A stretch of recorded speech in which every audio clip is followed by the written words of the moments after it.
The sound didn't belong in a mansion like this. It slipped through marble halls and velvet curtains, thin and trembling, a child's sob, broken and desperate. Adrian Hale, the millionaire CEO known for boardroom ruthlessness and billion-dollar decisions, froze mid-step. He had been walking past the servants' quarters, something he rarely did, when the crying stopped him cold. It wasn't loud, but it carried a weight that pulled at something he had buried long ago. He turned back, heart tightening, unaware that his single moment would change not just one child's life but his own, and the entire household forever.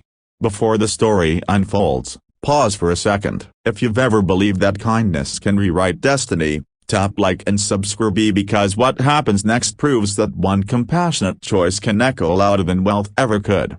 Adrian stood outside a half-open door, unsure why his feet refused to move on. Inside, he heard a woman's hushed voice, trembling with exhaustion. "Amara, please see broken bar." It was already broken when I found it. A fresh wave of crying followed, sharper now. Adrian pushed the door open slowly. The room was small, modest, nothing like the rest of the estate. On a narrow bed sat Leela, one of the maids who had worked in his home for 7 years, holding her daughter close. The little girl in no more than zigzag clutched a toy rabbit with a cracked plastic ear barely hanging on. Leela looked up in horror when she saw him. "Sira, I'm so sorry. I didn't realize." As she stood quickly, panic flashing across her face, ready to apologize for something she hadn't even done wrong. Adrian raised a hand gently, surprising them both. "It's all right," he said, his voice softer than either of them expected. His eyes fell on the toy. "Is that why she's crying?" Amara sniffed,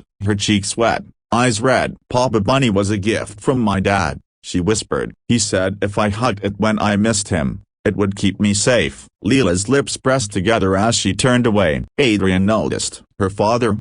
he asked quietly. Leela hesitated, then spoke. "He passed away 2 years ago. Construction accident." The words were flat, practiced, spoken so many times they'd lost their sharpness, but not their pain. Something cracked inside Adrian. He remembered being 7, sitting on the cold floor of a foster home, clutching a broken toy car, the only thing his mother had given him before she vanished from his life forever. No one had fixed it. No one had cared. He swallowed hard and knelt in front of Amara. "May I see Papa Bunny?"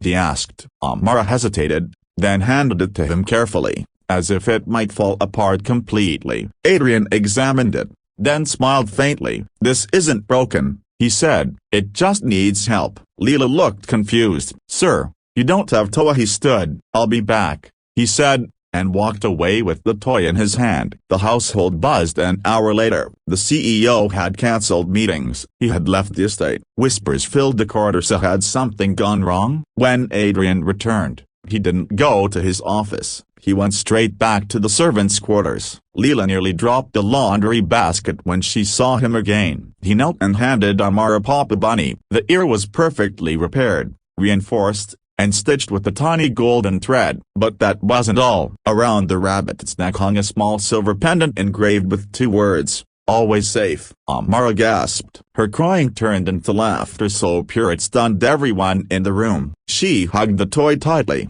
then hugged Adrian without thinking. The CEO froze, then slowly wrapped his arms around her, his eyes burning. Leela fell to her knees. "Sira broken bar, I don't know how to thank you." Adrian shook his head. "You already have," he said, by raising her. But his action didn't stop there. That evening, Adrian summoned the entire household staff. Fear rippled through the room. Announcements from him were never casual. He stood before them, quiet, thoughtful. "Today," he began, "I was reminded that wealth means nothing if the people who make this house a home are struggling in silence." He paused, eyes scanning familiar faces he had ignored for years. "Effective immediately, every employee here will receive full health care, education support for their children, and a living wage increase." Gasps, tears, hands over mouths. He turned to Leela. "And you," he said gently, "will no longer be working double shifts. Your daughter needs you, and she will attend the best school in this city." Fully covered. Leela broke down completely. But the greatest change wasn't financial, it was personal. Adrian began eating dinner in the main hall with staff once a week. He learned names, he listened to stories, and every evening,